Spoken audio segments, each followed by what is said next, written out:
မိမဖက်အိပ်ရတာလောက်ကောင်းတာမရှိဘူးဆီယမကြီးတဲ့အဲ့တော့ကိုတယောက်ကပြောထားတယ်အဲ့တော့သူပြောချင်တဲ့အတိတ်ပဲသူအဆင်ပြေတယ်ပေါ့နော်အဆင်ပြေနေတယ်ဆိုတဲ့အတိတ်ပဲကိုပြောပြချင်တာအဲ့တော့ဆရာမတို့ဒီရက်ပိုင်းနေမှာမတွေ့တာမျိုးအကိုတို့ရောမိမဖက်အိပ်ရတာလောက်ကောင်းတဲ့အရာမရှိဘူးဆိုပြီး feeling ကောင်းကောင်းခံစားခြင်းနဲ့ဆိုရင်တော့ရှောက်ပြီးပေါက်ခဲ့ရတယ်မလုံးနဲ့ဒီမသက်တမ်းမိုင်းနဲ့ပတ်သက်ပြီးတော့မြန်မာတိုင်းဆေးနဲ့ကုသတာတွေတိုင်းဆေးတောက်တာတွေချက်ဆေးတောက်တာတွေဒါမျိုးတွေလည်းရှိတယ်လို့ supplement တွေတောက်တာတွေရှိတယ်ကျွန်မအများကြီးပြောတယ် vitamin D3 တောက်အမျိုးသားတွေအတွက် zinc တောက် DHA တောက်vitamin B complex တောက်ဒါတွေတောက်အဆင်ပြေတယ်နောက်ကျွန်မစီမှာလည်းဒီမှာ vitamin D3 DHA တို့ဒီ ginseng နဲ့ပါတဲ့ဟာတွေတို့နော်အဲ့လိုမျိုးပေါ့နော်အမျိုးသားတွေအတွက် arginine ပါတဲ့ဟာတွေဒါတွေရှိတယ်ဒါတွေက supplement တွေနဲ့ကျွန်မလည်းပေးတာအဲ့လိုမျိုးပေါ့နော်ကျွန်မရဲ့ဆေးကိုတောက်ပြီးတော့မျိုးသမီးနဲ့ဖက်အေးရတာလောက်ကောင်းတဲ့အရာမရှိဘူးဆိုတဲ့ feeling မျိုးပိုင်ဆိုင်ခြင်းနဲ့ဆိုရင်တော့စနစ်တကျကြောက်ကက်အသေးနှလုံး thyroid ဒါတွေကိုမထိခိုက်တဲ့ supplement အားစီးလေးတွေကိုစနစ်တကျတောက် supplement တောက်တဲ့အခါမှာဘယ်လောက်ထိတောက်အောင်လဲဆိုလွှင်းတွရှင်တည်နေတယ်တည်ကျင်တဲ့အကိုတွေရှိရင်ထပ်ပြပေးမယ်ဘယ်လောက်ထိတောက်မလဲဆိုတော့အနည်းဆုံး supplement ဆိုတာကအစားထိုးဆေးဝါးမဟုတ်တဲ့အတွက်လက်ရှိတောက်သုံးနေတဲ့ဆေးဝါးတွေကိုရက်စရာမလိုပဲတွဲတောက်လို့ရတယ်နောက်တစ်ခု supplement ကိုထိရောက်ချင်တယ်ဆိုတော့3လစတိုက်အနည်းဆုံးတောက်ရှင်မ3လတောက်ပြီး1လနားခိုင်းတယ်ပြီးရင်3လပြန်တောက်ခိုင်းတယ်အနည်းဆုံးအဲ့လိုမျိုးပေါ့2ကြော့3ကြော့တော့တောက်စေချင်တယ် supplement ကိုလေအဲ့လိုလေးတောက်တာတော့ပိုပြီးထိရောက်ပါတယ်3လဆိုတော့တော်တော်တိတိကျကျထိရောက်တယ်ရှင်မဒီမှာဒါကြောင့်မို့လဲ1လသာချင်းမှားလို့ရတယ်လို့3လလည်းတွဲပေးတာမျိုးလေးတွေလည်းရှိတယ်ပေါ့နော်အဲ့ဒါချို့နိုင်ငံခြားအကိုတွေဆိုရင်တော့အဲ့3လတစ်ခါတည်းမှာပြီးသူနဲ့ပြောသလိုမိမဖက်အိပ်ရလောက်ကောင်းတဲ့ feeling ဘာမှမရှိဘူးဆိုတဲ့ကျဉ်းနှံ့မှုမျိုးရောက်သွားစေရမယ်ရှင်မပြောတဲ့အညွှန်းလေးတိုင်းစနစ်တကျပေါ့နော်ဒါပေမဲ့အကိုတို့ဘက်ကပွင့်လင်းစာနဲ့အခြေအနေကိုတော့ပြောပြမှရှင်မတိုင်းတွေ့ကျင်တယ်ဆိုရင်425နဲ့0656 0994446164ဆိုတဲ့နံပါတ်တွေမှာဆက်သွယ်မေးမြန်းလို့ရတယ်မန်းလေးမှာဆိုရင်86တရားနဲ့အမှတ်30ရဲစခန်းအနီးအဲ့ရဲစခန်းနဲ့ထိတ်တိုက်ပဲကျမတို့အိမ်ကအဲ့တော့အိမ်နာရောက်ရင်ကျမရှိမှာဝင်ပြီးတော့လာဝယ်လို့ရတယ်အိမ်ကိုလာပြီးတော့ဝယ်ခြင်းနဲ့ဆိုရင်လည်းနော်လေရင်မြန်စီးတက်ဖို့လိုသေးတယ်အဲ့ဒါကလည်းသဘောကျသွားလို့လေဘာလို့ဆိုရင်လည်းဆိုမိန်းမတယောက်ကလှနေုံနဲ့မပြီးဘူးဆက်ရှာနေလည်းမပြီးဘူးတော်နေုံလည်းမပြီးဘူး background ကောင်းနေလည်းမပြီးဘူးလေမြန်စီးတက်ဖို့လိုသေးတယ်ဆိုဟိုကွာ line ပေါ်မှာပွဲဖြစ်နေကြတာလေဆရာဝန်လင်များနောက်ွယ်ဖောက်ပြန်နေတဲ့ဗာလဲစာတွေတက်လာတယ်ဆိုလားပါဆိုလားအဲ့ဒီကပေါ့နော်ကိုရီးယားအစားဆုံးတော့မသိဘူးဆိုတာကမဆွီရဲ့တိုက်ကဆရာမရဲ့တိုက်ကလုံးဝကိုသူများကြောင့်သိစိတ်ဝင်စားတဲ့အထက်မှာမပါတော့လေမကြည့်ပြဘူးကိုနဲ့မဆိုင်ကိုလုပ်ငန်းခွင်နဲ့ကိုမဆိုင်ကိုလုံးနဲ့မဆိုင်တိတ်ကုန်ကိုစိတ်ဝင်စားပြီးသူများ personally ကိစ္စကိုတိတ်မကြည့်ဘူးmarket နဲ့ပတ်သက်တာကတော့အများကြီးကြည့်ပေမဲ့ personal ကိစ္စတွေကိုတိတ်မကြည့်ပြဘူးပေါ့နော်အဲ့မှာဗာလဲဆိုတော့လေမြန်စီးတယ်ဆိုတဲ့ကိစ္စလေးကသဘောပေါက်မှတင်တယ်အသေးသေးတော့ရှင်းမပြတော့ဘူးကွယ်အဲ့ဒါလေးကိုပြောပြသဘောတော့မိန်းမတယောက်ကလှနေနေမပြူဒါတွေလက်ရှိမှခေအရေးကြီးအကြောင်းရပြောင်းလဲလာတဲ့နောက်မှာလိုချင်တာတွေလိုအပ်တာတွေကပိုပြီးများလာတယ်နော်လိုအပ်တာထက်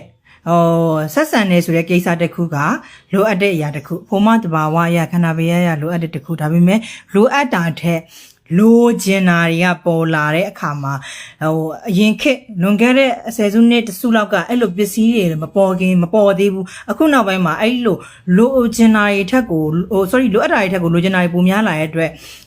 ပစ္စည်းကိရိယာအစမ်းတွေအသစ်တွေနီလန်းတွေအမြဲတမ်း upgrade ဖြစ်နေတဲ့ဟာတွေကဒါတွေ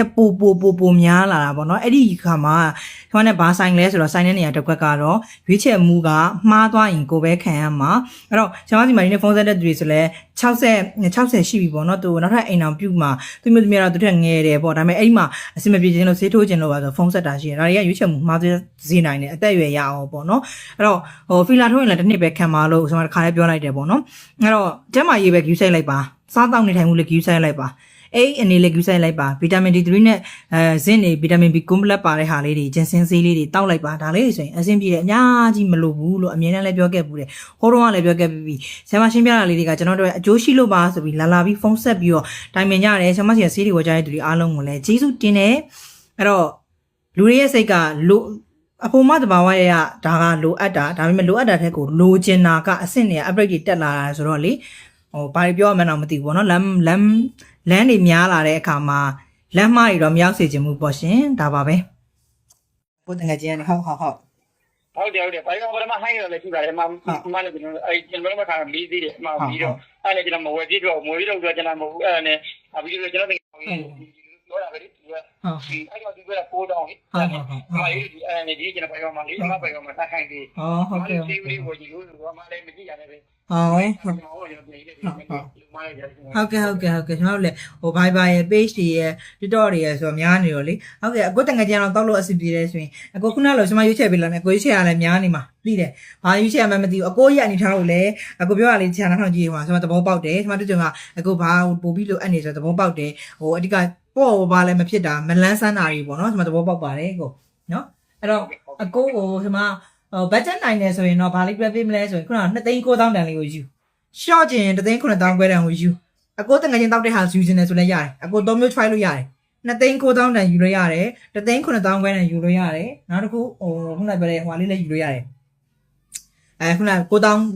တန်ချင်းတောက်တဲ့ဟာပေါ့နော်ဟိုကတော့နည်းနည်းလေးသေးတက်သွားတော့3,000ဖြစ်သွားတာပေါ့ကိုဟုတ်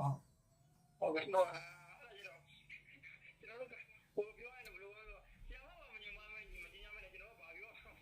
ရကြိုက်တာယူချင်အဲ့ဆိုဆမတစ်ချိန်ချပေးလိုက်မယ်2,900,000တန်ယူလိုက်အကိုအဲ့ဒါဆိုအဆင်ပြေတယ်အဲ့ဒါပို့ပြီးတော့support ဖြစ်တယ်အကူကဟိုလလန်းစတန်းလည်းဖြစ်ချင်တာမနေ့မိုးလင်းနိုင်ရင်အားနေနေတယ်လို့နှလုံးနေတယ်လို့ဖြစ်နေတာပေါ့နော်ဟုတ်အဲ့ဒီတော့လည်းအဆင်ပြေတယ်ကိုဟုတ်ကျွန်တော်လေးဟိုတုံးလို့ပြောကြည့်ပါလားကျွန်တော်ကျွန်တော်ကျွန်တော်အောက်ကနေပဲမှကျွန်တော်လေးပို့မှလည်းတယ်ညပို့ဟုတ်ဘာမှပို့ထားလိုက်ရတယ်ဖုံးလေးပြန်ဆက်ပေးကိုနော်အဲ့လိုလေကျွန်မကဗာပြီးမှလဲဆိုဂါနိုဒါမရဲ့ပကြေးစင်းရဲ့ဆွမ်းစီမှာရှိရဲ့ DHA တခုရဲ့နော်အကို3မျိုးတွဲပေးလိုက်ပါမယ်ရှင်အကို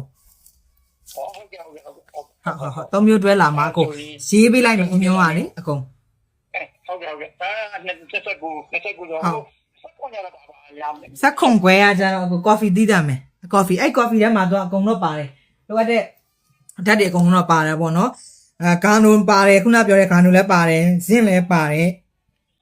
အဲ့တော့ coffee လို့တောင်းမှာအကိုရင်လုံလက်တယ်ဆိုလို့ကျွန်မ coffee မပေးတာအဲ့ဒါကလည်း supportive ဖြစ်တယ်ဒါပေမဲ့အားစေးလိုမျိုးအားပြုတောက်ချင်ရင်တော့ coffee မတောင်းနဲ့ခုနဟာတော့ coffee ရတဲ့တော့နည်းနည်းလေးဟို supportive ဖြစ်တာမြန်နေအကိုပြောရမယ်ဆိုပွင့်လင်းပြောရင် supportive ဖြစ်တာမြန်တယ် sexually ကိုအားတာပြုတာမြန်တယ်ဒါပေမဲ့ခုနအကို coffee တောက်ရင်တုံတယ်မူးကျင်တယ်လို့ဖြစ်နေတော့ကျွန်တော်တို့အဲ့ချိန်တွေမျိုးဆို coffee ကိုမပေးဘူးနည်းနည်းလေးလူငယ်ပိုင်းတွေပေါ့ကိုရဲ့ဒီအချိန်တွေကိုအဓိကအားဆိုင်နေတဲ့အချိန်တွေမျိုးတွေပေါ့အဲ့ရောက်ကိစ္စကိုအရင်အားဆိုင်တဲ့အချိန်တွေမျိုးဆိုကျွန်တော်တို့ coffee ကိုပေးလို့ရတယ်အဲ့လိုမျိုးမဟုတ်ဘူးလူကြီးပိုင်းအေးအေးဆေးဆေးလေးအငြိမ်သွားမယ်ဆိုရင်တော့ဆေးပဲတော့ဒီကမှာကျွန်တော်ဟိုအနေပြောနေကျွန်တော်